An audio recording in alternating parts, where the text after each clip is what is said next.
Shalom, salam sejahtera buat kita semua. Di sini kami akan menyampaikan tugas presentasi kami yang berkaitan dengan tugas Pancasila.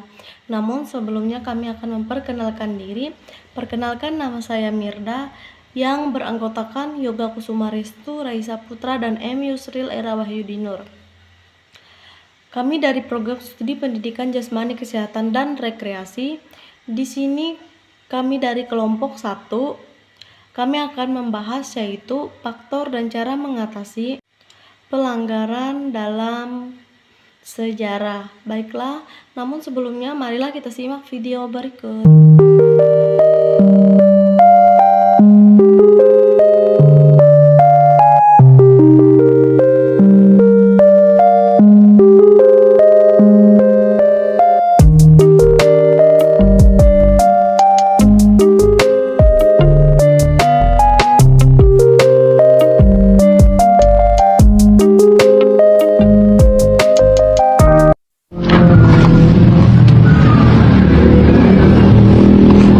Al-Quran.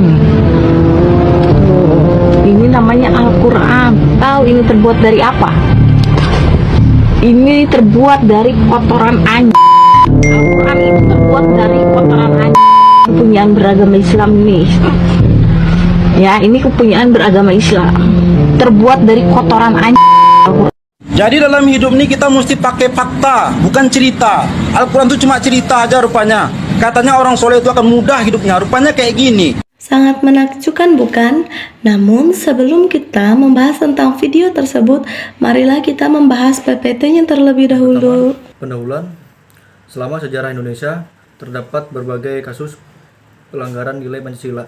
Yang terjadi pelanggaran tersebut dilakukan oleh pihak-pihak tertentu yang mungkin merasa tidak puas dengan situasi dalam kondisi yang ada. Pelanggaran nilai Pancasila dapat terjadi dalam berbagai bentuk, seperti tindakan diskriminasi, kekerasan, dan pelecehan terhadap hak asasi manusia. Hal ini penting agar kita dapat belajar dari pengalaman masa lalu dan menghindari terjadinya pelanggaran-pelanggaran serupa di masa yang akan datang. Yang kedua, pembahasan. A. Kasus pelanggaran nilai Pancasila dalam sejarah.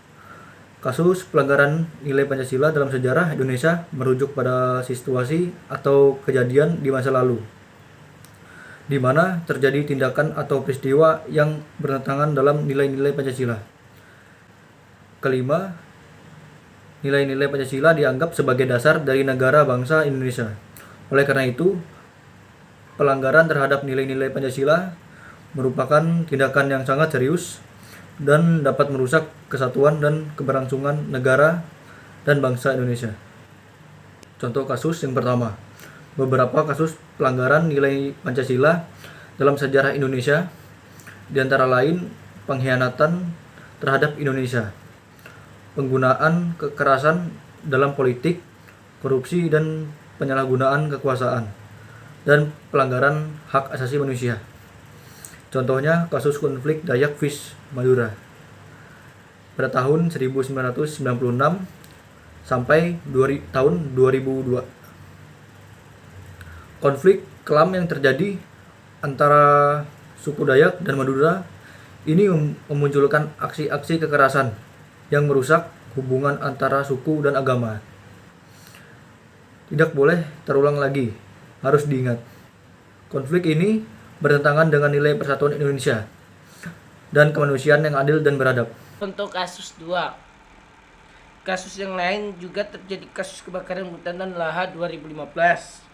Kasus kebakaran hutan dan lahan yang terjadi di Kalimantan Tengah pada tahun 2015 adalah salah satu kasus pelanggaran terhadap nilai Pancasila, khususnya nilai lingkungan hidup yang bersih dan sehat.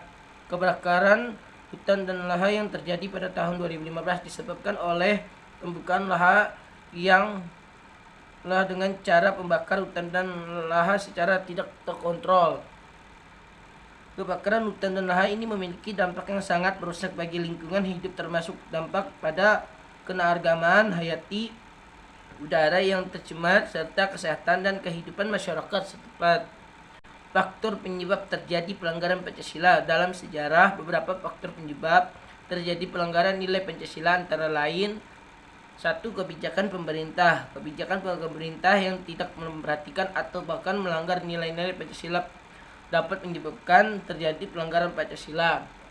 Yang kedua, kompleks sosial. Kompleks sosial seperti perbedaan suku, agama, atau golongan dapat memunculkan tindakan kekerasan yang bertentangan dengan nilai Pancasila, seperti perdamaian, persatuan, dan keadilan sosial. Yang ketiga, kekurangan pendidikan dan kesadaran masyarakat sejak sosial ekonomi, radikalisme dan ekstremisme, kegagalan penegakan hukum, dan banyak lainnya. Upaya mengatasi pelanggaran nilai Pancasila dalam sejarah Indonesia dapat dilakukan melalui beberapa cara. Yang pertama, pendidikan dan penyuluhan tentang nilai-nilai Pancasila dapat dilakukan pada berbagai tingkatan, mulai dari pendidikan formal di sekolah hingga kegiatan sosial di masyarakat. Yang kedua, penegakan hukum yang adil. Penegakan hukum yang adil dan tegas terhadap pelanggaran nilai Pancasila dapat minimalisir tindakan pelanggaran tersebut. Yang ketiga, kerjasama antara lembaga dan komunitas. Kerjasama antara lembaga dan komunitas dapat melakukan sinergi dan menjaga mempromosikan nilai-nilai Pancasila.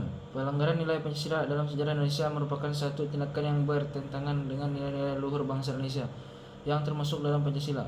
Pelanggaran tersebut dapat terjadi karena berbagai faktor seperti ketidakadilan, ketidakseimbangan sosial ekonomi, ketidaktoleranan, dan sebagainya. Dalam hal ini, penting bagi seluruh elemen masyarakat untuk bekerja sama dalam menjaga dan mempromosikan nilai-nilai Pancasila sebagai fondasi dasar bangsa Indonesia, sehingga dapat terciptanya kehidupan sosial yang harmonis, damai, dan berkeadilan bagi seluruh warga negara Indonesia. Baiklah, selanjutnya kita akan membahas video yang kita putar sebelumnya, di mana video itu adalah contoh faktor dan cara mengatasi terjadinya pelanggaran Pancasila dalam sejarah, yang dimana video pertama itu yaitu gotong royong, dimana gotong royong itu adalah salah satu contoh sosial untuk mengatasi terjadinya pelanggaran dalam Pancasila, dimana gotong royong itu bisa dilakukan di masyarakat dan juga di kampus dan dimanapun kita berada, dimana gotong royong juga sering dilakukan dalam sejarah masyarakat, terutama masyarakat Dayak, di mana kebiasaan orang Dayak itu yaitu melakukan gotong royong menanam padi. Itu adalah salah satu kegiatan yang dilakukan oleh orang Dayak turun-temurun.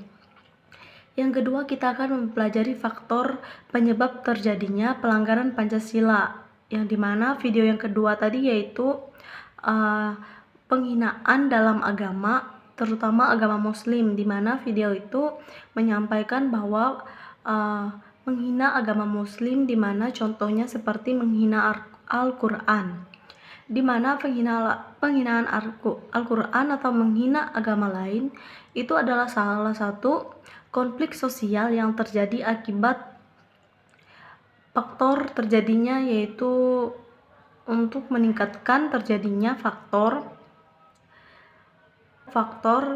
yang dimana akan menimbulkan terjadinya pelanggaran dalam Pancasila. Baiklah, sekian presentasi kami. Kami mengucapkan terima kasih.